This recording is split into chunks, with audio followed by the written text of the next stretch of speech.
Hi friends, ಎಲ್ಲರಿಗೂ ನಮಸ್ಕಾರ. ಇವತ್ತು ಹೆಲ್ದಿ ಸ್ನ್ಯಾಕ್ಸ್ ಹೇಗೆ ಮಾಡೋದು ಅಂತ ನೋಡೋಣ ಬನ್ನಿ. ಮೊಳಕೆ ಕಾಳು 1 ಕಪ್ಪು,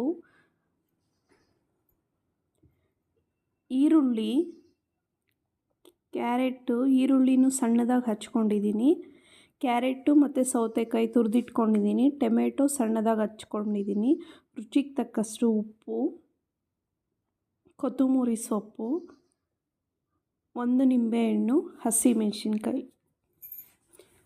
ಇಷ್ಟು ಎಲ್ಲ ಒಂದು ಬೌಲ್ಗೆ ಹಾಕ್ಕೊಂಡು ರುಚಿಗೆ ತಕ್ಕಷ್ಟು ಉಪ್ಪು ಮತ್ತು ಖಾರದ ಪುಡಿ ಹಾಕ್ಕೊಂಡು ಒಳ್ಳೆ ಮಿಕ್ಸ್ ಕೊಟ್ಟರೆ, ಫುಲ್ 1 ನಿಂಬೆಹಣ್ಣು ಹಾಕ್ಕೊಂಡು ಒಳ್ಳೆ ಮಿಕ್ಸ್ ಕೊಟ್ಟರೆ ಟೇಸ್ಟ್ ಅಂತೂ ಸೂಪರಾಗಿರುತ್ತೆ. ಹೆಲ್ತ್ಗೂ ಒಳ್ಳೆಯದು, ತುಂಬ ಚೆನ್ನಾಗಿರುತ್ತೆ. ಟ್ರೈ ಮಾಡಿ, ಹೇಗಿತ್ತು ಅಂತ ಕಮೆಂಟ್ ಮೂಲಕ ಹೇಳಿ. Thank you friends.